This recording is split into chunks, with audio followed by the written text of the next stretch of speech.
We could talk about this concept of being so different when you're a health nut. Which is the term I coined for a health nut is Nutritarian. We're Nutritarians, but by conventional standards, we're health nuts. So it means that we want to take good care of our body so we don't get cancer, heart attacks, strokes, and dementia, so we can live to the natural lifespan of humans, which is between 97 and 107 years old. What's wrong with trying to live to be 100 years old in great health?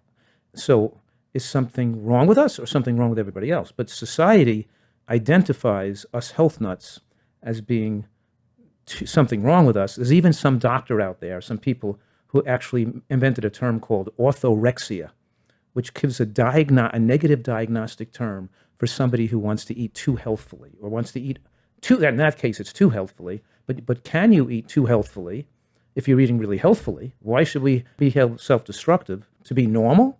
And why should we have a heart attack or a stroke or get cancer if we don't want to? You know what I'm saying? I think there is such thing as that. I see like some of the comments we get, on this podcast, on your social media, like I think you can take it too far. And I think it's a very small, you say be radical to like make these changes because like you've been told you're radical for like saying like, don't eat meat, don't have a hamburger, like this and that. But I think like you can take it so far and be like, but there's lead in that kale and that's that percentage. And what's this? Was that tested for that? And I do think you could kind of go right into a hole where you're like, you're like hurting your brain. You could be don't be scared of food. You could be too afraid of living. Yeah. And you could be, and of course, so taking it too far is anorexic and marathon running.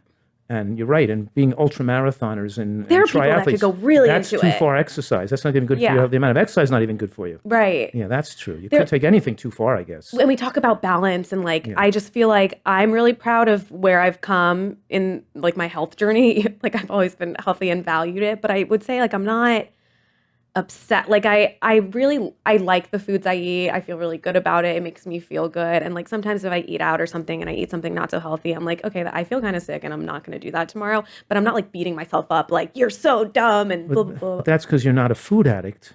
So when you're not a food addict, if you have something unhealthy and you say, it wasn't that healthy, I'm not going to do that again for a month, and I didn't really feel good afterward anyway. Yeah. But a food addict, that could trigger them to want to do it more. And that's where the line comes in.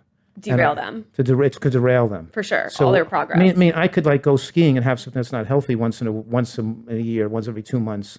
It's not going to make me want to have it again. I just had it. I'm not going to want it again for 3 or 4 months. Yeah. But if I was a food addict, it could trigger me to want to eat something unhealthy. But two issues. One is I want to bring up this term caloric rush. I don't know if we talked about it on this podcast, but it's a very, very important concept, the caloric rush. It means that how many calories you can fit into your bloodstream at one time.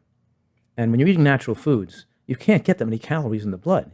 You can get 100, maybe a couple hundred calories most, because like you eat some beans, some nuts, some fruit, it takes a long time for those bean calories to come in, 1 or 2 calories a minute, and nuts take, hours to digest. The fruit only has, so you get, but if you eat sugar and oils or sweeteners or white rice or white flour, you can get all these calories in the bloodstream quickly. 300, 400, 500. Because they're fast foods. Yeah, they digest very rapidly. Right. So you get this spike of calories in the bloodstream called the caloric rush. And now the caloric rush affects the dopamine centers in the brain. And I say dopamine centers in the brain. I don't want people to think the brain's so simple that it's just dopamine receptors. Mm-hmm. It's complicated. There's a lot of complicated neurohormones and other, but we simplify all those different biological events as saying the dopamine center. A lot of things are happening, not just dopamine stimulation. Got it. But the brain gets this unconscious high. This addiction becomes below the level of perception, but now you're not satisfied over time with the right amount of calories in the blood. So a normal sized meal doesn't satisfy you anymore because you become dopamine resistant in the brain. And now, if an apple for dessert doesn't satisfy you, a peach, no, you got to have something sweeter. You got to have a chocolate bar. You got to have an ice cream cone. You have to have something with more stimulation for the brain, and you have to eat something that's more calorically dense. And so now that's a form of addiction. And so wait, okay. I've had this has happened. I've heard people say this before. They finish a really savory meal and they're like, but I need something sweet now, but I need something this. And they're keep searching for what they need instead of feeling that satisfied. And I feel I do feel really satisfied after my meals. They have a little bit of this, this, and this. And I love when food's not that sweet. So they're not satisfied with the normal amount of calories. They can't get enough calories in the blood. And healthy food isn't going to satisfy them because the caloric rush of healthy food is too low. So they got to have something unhealthy.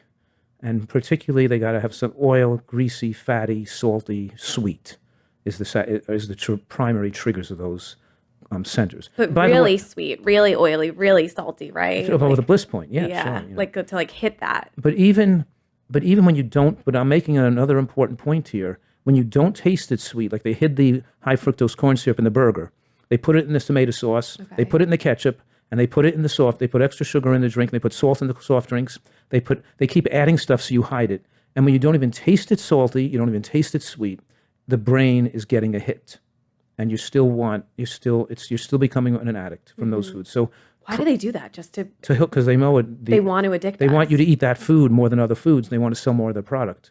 Oh my So God. every food, It's like a drug in a way. food has become drugs.